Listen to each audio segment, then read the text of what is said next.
ছিলেন দলের ক্যাপ্টেন। নিলামে নীতিশের দিকে ঘুরেও তাকালো না কেকেআর। আইপিএল মেগা অকশন শুরু হতেই উত্তেজনার পারদ চড়তে শুরু করেছে। রবিবার থেকেই জল্পনা চলছিল কলকাতা নাইট রাইডার্সের নীতিশ রানার ঘর পরিবর্তন হবে কিনা। অনেকে আশা করেছিলেন হয়তোবা হতে পারে, কিন্তু সোমবার নাইট টেবিল থেকে নীতিশের জন্য একবারও বিট পর্যন্ত করল না।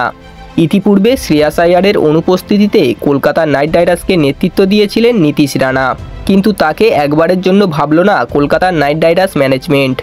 নীতিশের হয়ে দর হাঁকাতে শুরু করেছিল চেন্নাই সুপার কিংস। তারপর এই মিডল অর্ডার ব্যাটারের জন্য আসরে নামে রাজস্থান রয়্যালস। দর যখন 2.40 কোটিতে ওঠে, তখন লড়াই নামে রয়্যাল চ্যালেঞ্জার ব্যাঙ্গালোরও। তারা এই ভারতীয় ক্রিকেটারকে দলে নেওয়ার ব্যাপারে যথেষ্ট আগ্রহ দেখাতে শুরু করে। ইতিমধ্যে 3 কোটির পর হাত তুলে নেয় চেন্নাই। অবশেষে 4.20 কোটি টাকায় নীতিশ রানাকে দলে নিল রাজস্থান রয়্যালস। বন্ধুরা, এই ছিল আজকের ভিডিওটি। আইপিএলে এই 10টি দলের মধ্যে আপনাদের ফেভারিট দল কোনটি অবশ্যই কমেন্ট করে জানাবেন। ভিডিওটি ভালো লাগলে একটা লাইক করে দেবেন এবং এই ধরনের ক্রিকেট নিউজ সবার আগে পাওয়ার জন্য চ্যানেলটিকে অবশ্যই সাবস্ক্রাইব করে দেবেন।